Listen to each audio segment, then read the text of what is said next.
Olá, tudo bem com vocês? Estamos agora sentindo, o que é a mudança do tempo atmosférico. Ainda ouço algumas pessoas dizendo que estamos tendo uma mudança no clima, mas o clima é assim, ele é um outono, com uma condição de transição para o inverno. Então, o que nós estamos vendo nos últimos dias são mudanças no tempo atmosférico, como a gente já viu num vídeo anterior, E por que eu estou retomando esse assunto? Porque hoje eu quero conversar com vocês sobre um termo que é muito comum na climatologia, que é o termo do ritmo climático. Então, quando a gente falou lá no vídeo sobre o que é tempo e clima, a gente disse assim, que o clima é a sucessão habitual dos tipos de tempo.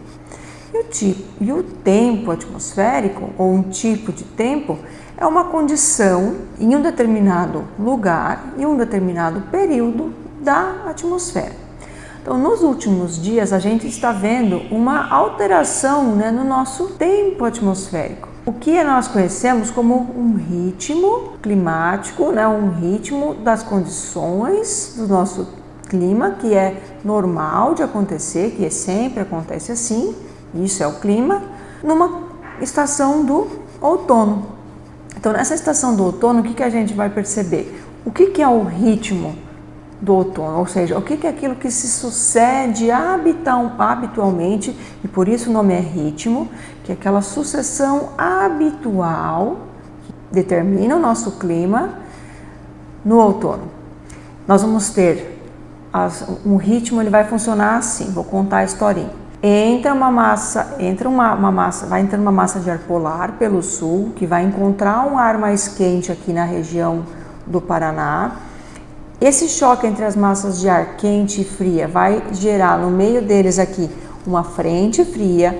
Essa frente fria vai trazer precipitação. Esse ar frio que veio do polo, como ele tem alta pressão, ele vai empurrar o ar mais quente para o norte, então a gente vai ter a passagem da frente fria que vai passar pelo oeste, depois o norte do Paraná, depois São Paulo, vai até o sul da Bahia.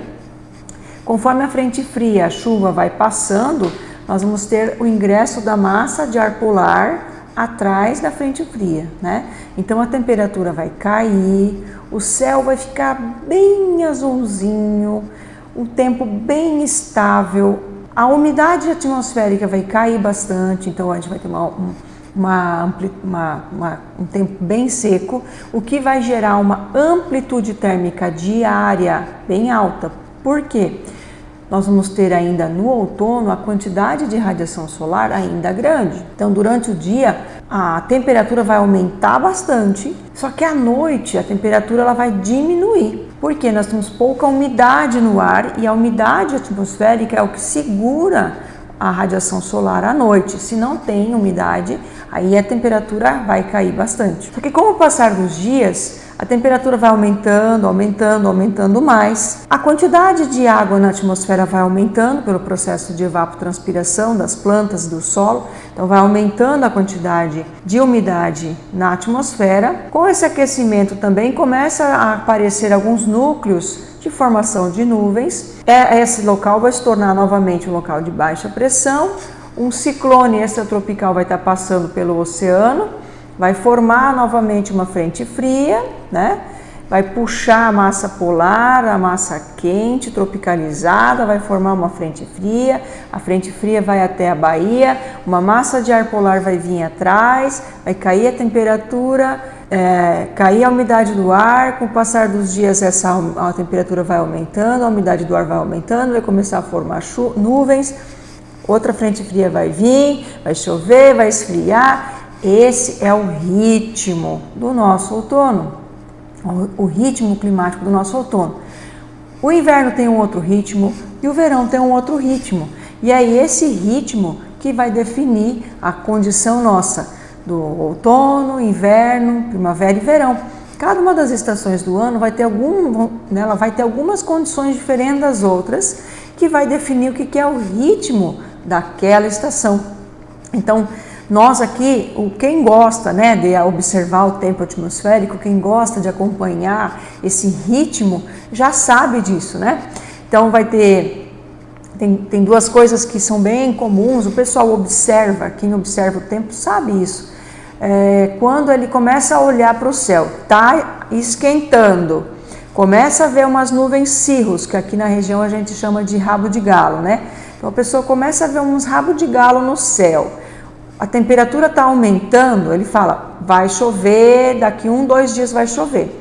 Uma outra coisa importante, vento do norte. Vento do norte, por quê? Porque o vento está indo lá para a baixa pressão que está perto lá da Argentina. Então ele está indo para aquela baixa pressão, aí ele já fala, vai chover daqui 2 ou 3 dias. Opa, essa pessoa já entendeu qual que é o ritmo climático da nossa região.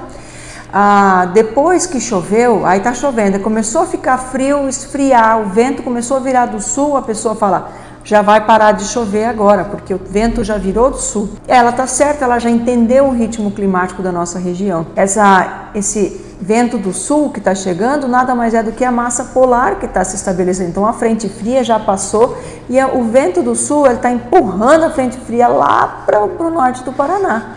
Então, essa observação da sucessão habitual dos tipos de tempo, ela é comum para as pessoas que já têm o costume de observar o tempo, de perceber o tempo atmosférico e conseguem fazer uma previsão já, né, de próximas horas ou dias com uma excelente qualidade. Esse ritmo, ele acontece sempre do mesmo jeito.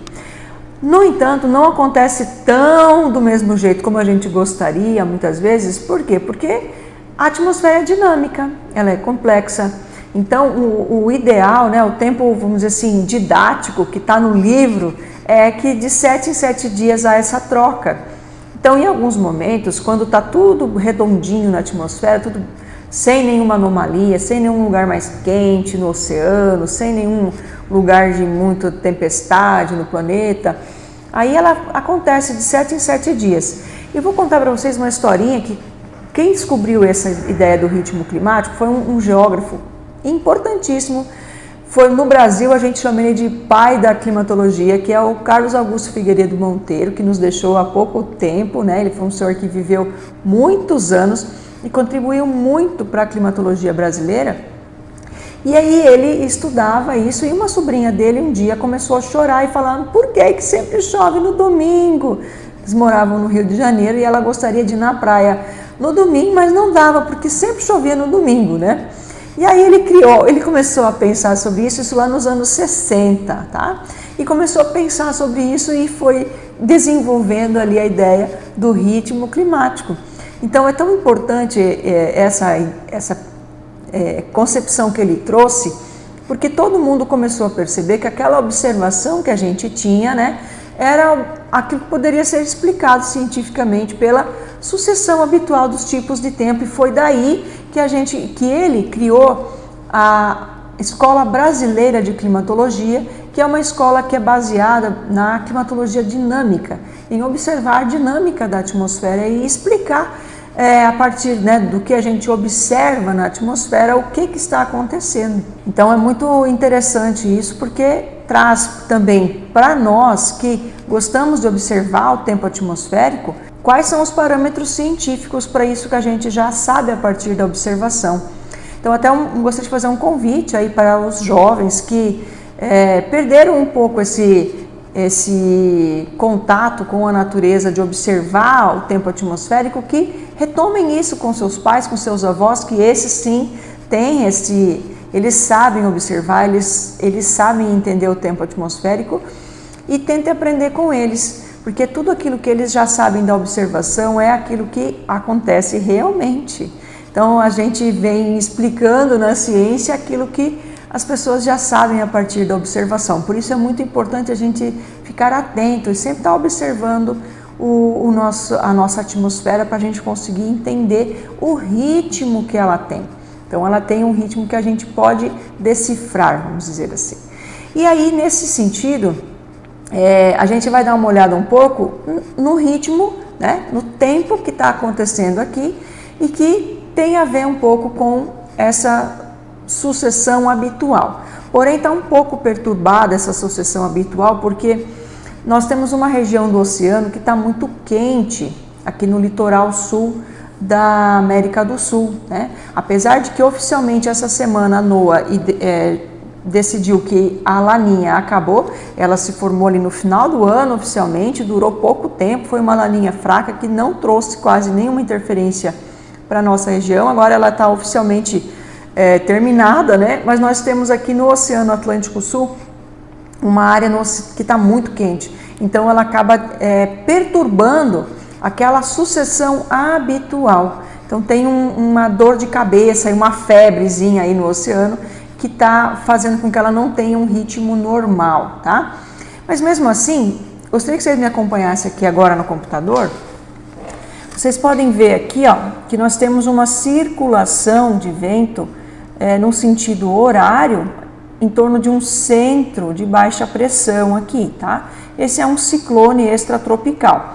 Esse ciclone extratropical, ele é super comum passar aqui no oceano, né?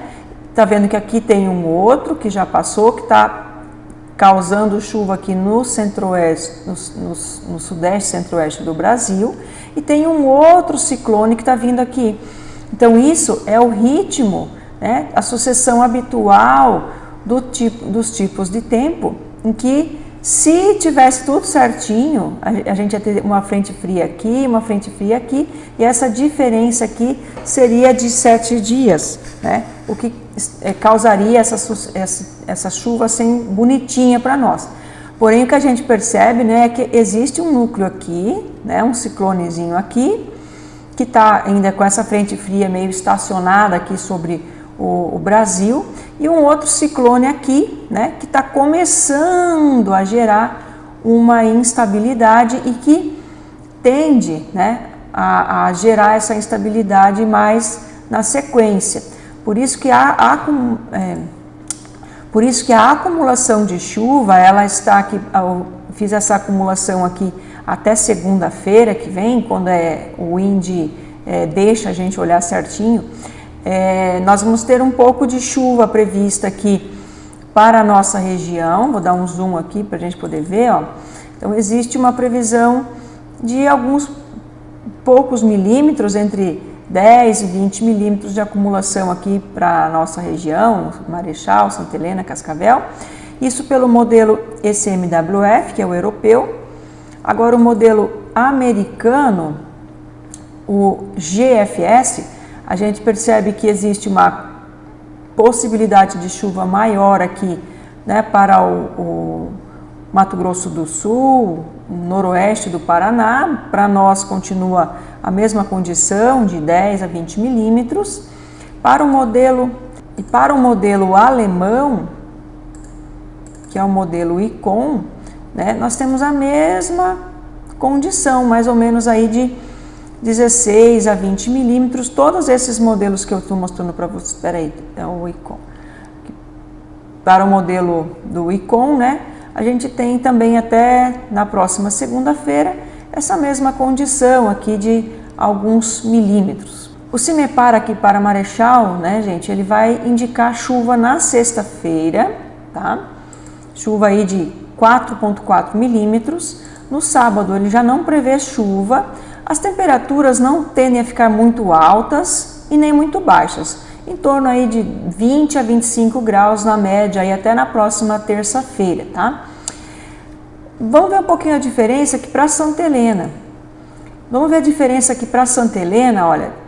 As temperaturas novamente muito parecidas, entre 20 e 25, um pouquinho mais, um pouquinho menos. Eles têm uma previsão de 4,2 milímetros na sexta e no sábado 2 milímetros, e não há chuvas registradas para o domingo. Toledo, né, tem uma condição muito semelhante com o Marechal, uma chuva de 4 milímetros na sexta e nenhum milímetro no sábado. Para o CPTEC, o que a gente percebe é que ele vai trazer para todos os dias um pouquinho de probabilidade de chuva. Olha, hoje 30, amanhã 50, sexta 5, ao contrário dos demais que trazem chuva na sexta, o CPTEC não indica chuva na sexta. Ele indica chuva no sábado e no domingo. Então vocês estão percebendo que existe uma diferença entre esses modelos, o CIMEPAR e o CPTEC, tá? Porque o CIMEPAR se baseia no ECMWF e o nosso CPTEC se baseia em outros modelos, tá? Então, por isso que modelos de previsão, o WRF, o BRAMS, o BAMO e o ETA. Então, ele faz um multimodelo aqui e aí ele vai dizer que existe uma possibilidade de pouca chuva todos os dias, mas não consegue prever exatamente um dia com mais chuva. Para agradar o pessoal aí que gosta do Foreca, hoje eu trouxe o Foreca também, tá? Então ele traz para Marechal aqui hoje 1 milímetro, amanhã meio, sexta 5, sábado 2, domingo meio milímetro, aí segunda também ele traz a precipitação, né? No climatempo, para fechar aqui, a gente tem hoje, praticamente não tem previsão de chuva, né? 75% para 0,2 milímetros. Amanhã, quinta-feira, 68% para 0,1. Aí sim, na sexta, olha, 81% para 7,4 milímetros. No sábado, 79% para 17,9 milímetros, uma quantidade grande de chuva, né? Aí no domingo não tem chuva, na segunda e na terça também não tem chuva. Então, só gostaria de falar com vocês o seguinte: estão percebendo que tem um grupo de modelos que indica chuva sexta, com alguns indicando no sábado, e o CPTEC separado indicando nebulosidade, mais instabilidade em alguns dias da semana, mas com maior possibilidade de precipitação no sábado e no domingo. Então, para a gente entender também que existem diferenças entre os modelos, mas que essa semana a gente vai estar sobre a ação daquele ciclone extratropical no oceano, um outro ciclone mais no sudeste do Brasil, mais estacionado, o que vai trazer aí mais instabilidade para a nossa região, temperaturas estáveis, né? Uma condição que não é o ritmo comum, né? O ritmo padrão do nosso outono, porque o ritmo padrão do nosso outono é essa sucessão entre períodos de chuva, massa polar, aquecimento, entrada de nuvens cirros, maior nebulosidade, entrada de frente fria, queda da temperatura e essa sucessão habitual, que agora ela está um pouquinho perturbada aí pela condição de aquecimento do oceano. Espero que tenham gostado do vídeo, espero que consigam aproveitar bem o final de semana, o feriado de Páscoa. Queria desejar uma feliz Páscoa a todos, que aproveitem bastante com suas famílias e nos vemos aí no próximo Será que Chove?